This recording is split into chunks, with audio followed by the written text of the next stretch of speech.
Segment number 2, overnight line movers. Where's the best place in the industry to get those overnight line moves? Of course, it's SBRodds.com. Here's one that's changing here. A Subway Series in New York City with the Mets getting some money. Yankees open up around 160, dips to about 145. Taking a look at SBRodds.com right now, and we're seeing some 140s across the board. Mets plus 131, total of 9. Paxton versus Wheeler. Yeah, and of course, the markets are moving here. They want to be betting on Wheeler, and they don't love Paxton. Paxton's not getting the ground ball outs this year. There have been times that he's taken a ton of wise guy support. This season's advanced metrics, not one of those times. Meanwhile, Wheeler, he's got a 304 BABIP, batting average on balls in play, which is high, and a 67% strand rate, which means when guys gets on base, they're scoring against him. That's low. That means his xFIP, is fielding independent pitching adjusted, is lower than his ERA. And when a pitcher's xFIP is lower than his ERA, they tend to take money. That's why the markets are betting the Mets today. Plain and simple. They like Wheeler. They don't like Paxton.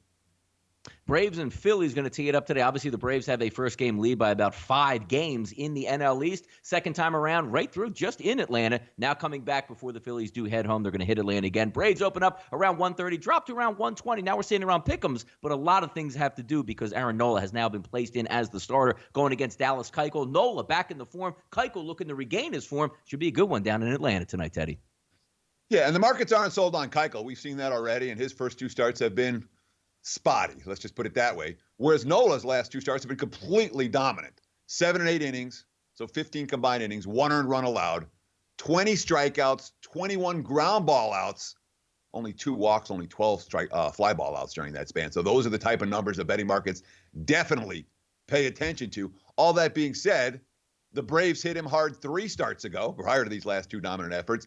And you want to talk about a weird home road dichotomy. Nola wasn't this pitcher earlier in his career. This year, a 2.85 ERA at home in 11 starts. In 6 road starts, his ERA is over 7. The markets are saying that's an aberration, not a trendsetter.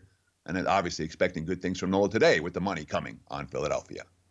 How about this one, Teddy? Taking a look at elevation if it's already bad. If you have a guy named Urquidy that's going to get the start for the Houston Astros. And, oh, yeah, let's not forget, winds blowing out over double digits in Coors. So we have a posted total here of 13. Astros-Rockies, with the Rockies actually favored at minus 129 with German Marquez on the mound. But, hey, it looks like we're going to get some batters. We're going to get some pitchers that were questionable, and we're going to get some good hitting conditions. 13 on the board, Teddy, in Colorado today.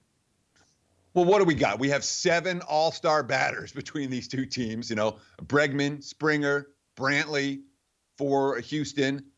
We have Dahl, Story, who's going to be back in the lineup for the Rockies this weekend. Blackman and Arenado for Colorado. Those are a lot of big bets. But the key issue with the 13 here, with Marquez on the hill, who's the Rockies' ace, look at the current homestand. 4 games.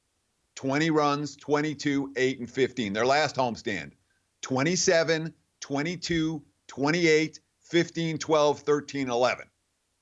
Hard to be betting unders in Coors right now. And the market's saying that very clearly, regardless of the starting pitching matchup, regardless of the Rockies' ace being on the hill, the ball is carrying game in, game out. And when you're getting routinely 15, 20, 25 runs in these games, yeah, 13s are warranted at Coors at this stage of the campaign.